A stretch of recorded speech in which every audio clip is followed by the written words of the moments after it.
As we approach the Parshas Behar Bechukosai, in which the Tochacha, the rebuke of Klal Yisrael, is to be found, we find ourselves amidst the entire nation of Israel reeling from the unimaginable atrocity and tragedy that occurred in Meron on the 33rd day of the Omer this year in Tafshin Pei Aleph, when endless individuals who assembled to pay homage to the great Rabbi Shimon Bar Yochai, the Talmud of Rabbi Akiva, who effectively reinvigorated and reestablished the learning of Torah that had been almost decimated and banished by the Romans with their persecution, single-handedly establishing 5 Talmidim, teaching new students who could go out and teach Torah en masse.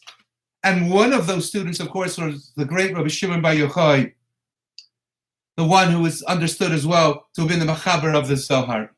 And when we gather on the 33rd day of the Omer to daven at the kever of Rabbi Shimon Bar Yochai, who indeed withstood the challenges of the times and took upon himself to disseminate Torah under the most severe conditions and hold himself up with his son, Rebbe Elazar, in a cave for 12 years, immersing themselves in sand up to their necks, with a small source of water supplied by HaKadosh Baruch Hu and a buxer tree,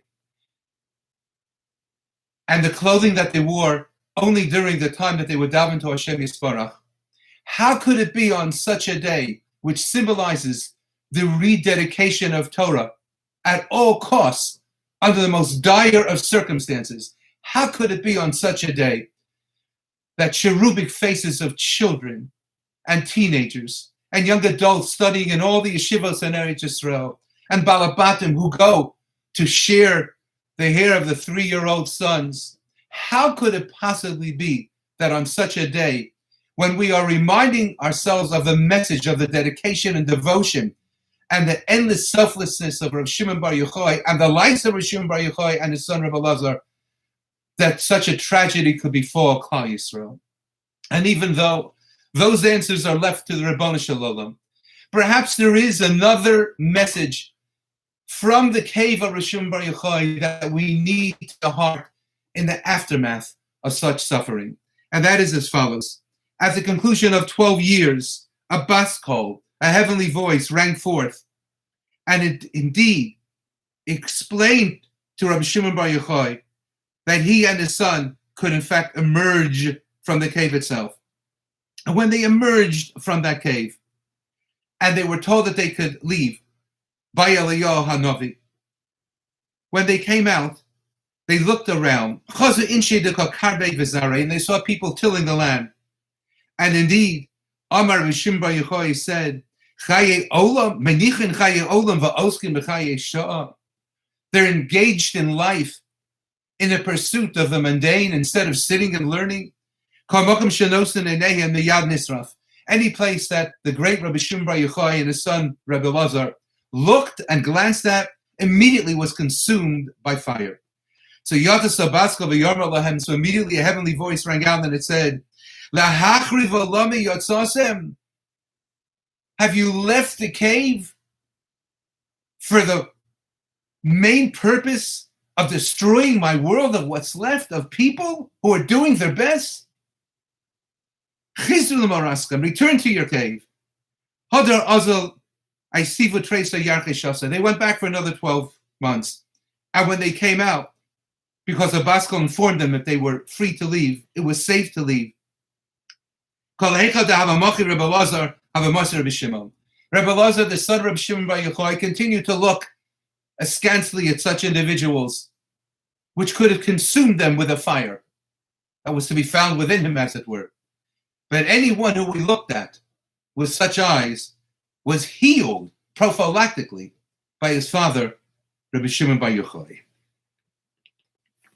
Perhaps what the Gemara is telling us is that notwithstanding the philosophies and notwithstanding the particular decisions that were made by Rabbi Shimon Bar Yochai for himself and thus for his son, they were to understand clearly by that voice of the bas kol that indeed, as Rabbi Shimon said to his son, perhaps die, maybe it's enough that you and I engage in such pursuit. And it's not ours to try to impose upon others. And I thought to myself, it's interesting.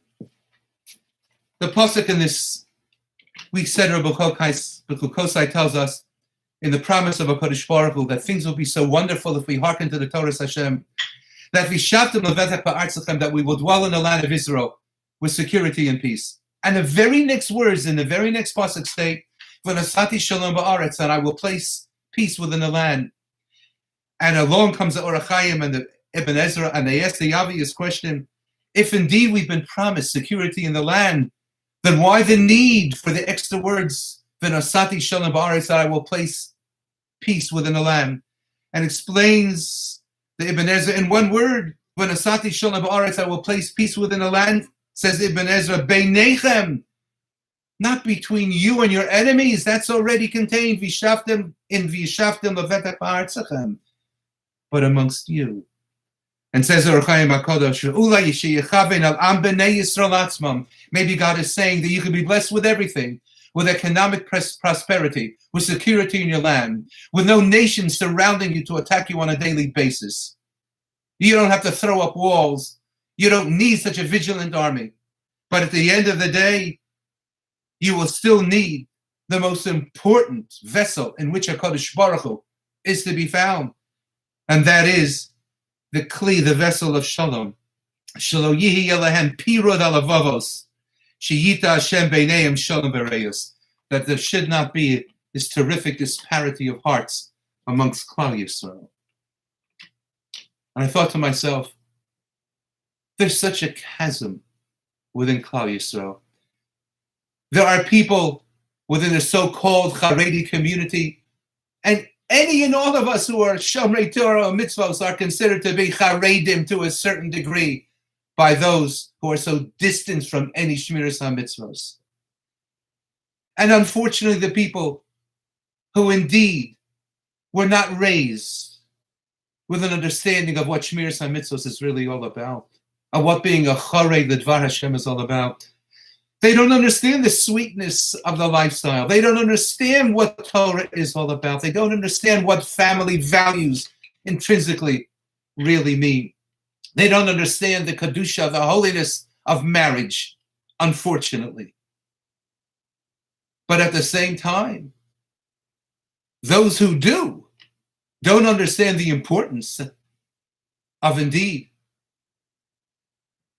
having a relationship with society in an integral fashion, and indeed playing a role in the economic support and the ongoing maintenance of what a nation, any nation, including the nation of Klal Yisrael, is supposed to be. And they don't understand what it means not to sleep at night because one's child is in the army, guarding everyone who walks the streets of Eretz Yisrael, including anyone learning in any yeshiva katana, through every yeshiva gadola, through every kollel. There's such a disparate way of life, way of understanding, way of appreciating one another. And indeed, the bat kol, the heavenly voice, emanates from the Shemayim Shamala and says to all of us, understand that the great Rabbi Shimon Bar Yochai and his son Rabbi Elazar were informed. Stop looking at your differences. Stop looking at what you feel is not the correct path to pursue. Embrace all members of Klal Yisrael. Understand that whereas we are all entitled to differences and promised to differences, but we need to appreciate and understand that we all form the fabric of Klal Yisrael, and we are not to look with eyes of fire and eyes of destruction. Isn't it interesting that during this period of the Yomer, that after we count the Yomer, so many Sidurim, whether people recite all of the paragraphs after counting the day itself or they don't, but there's always one sentence that is highlighted, either literally in bold print or separated from all the other paragraphs. Harachaman hu yachzir lanu avodas beis hamikdash lemkoma b'mheir v'yameinu amen salam. We're all promised to the rebuilding and rededication of the Beis Hamikdash. And we all need to remind ourselves that the sinas chinam, that the baseless hatred that divides us as members of Klal Yisrael, is the reason that we do not as yet have that Beis Hamikdash. So if we're counting the Yomer on a daily basis with fervor, and we really mean it, we want a Kabbalah Satorah on Shuas. We want to return to the Akravas HaOmer, to the bringing of the Yomer in the temple of old, in the Bayis Shlishi that will be restored to us from Meron b'Yameinu. Then we need to remind ourselves that all of that and all of the Torah and all of the vigilance on behalf of Torah need as well always be tempered with a baskal of Chizur l'Maharaschem, of understanding that when we stand by the Ma'ara of Rabbi Shimon Bar Yochai, we aren't simply to remind ourselves of the unimaginable allegiance and loyalty that he had to the study of Torah and the re-energizing and reinvigoration of Torah itself, but rather to the understanding of the different colorations of Klal Yisrael, regardless of what their association with Torah is. We need to remember that, particularly in the aftermath of the tragedy of Meron this year. And if and when we do, then perhaps we could start to chip away at the great wall of divide that separates so many members of Klal Yisrael. And we should be zochen to the rebuilding of the Beis Hamikdash. We should be zochen to the Tchias HaMesim of those who perished. And we should be zochen to times of simcha, feeling the warm, smiling hand of HaKadosh Baruch Hu upon us. Have a good Shabbos.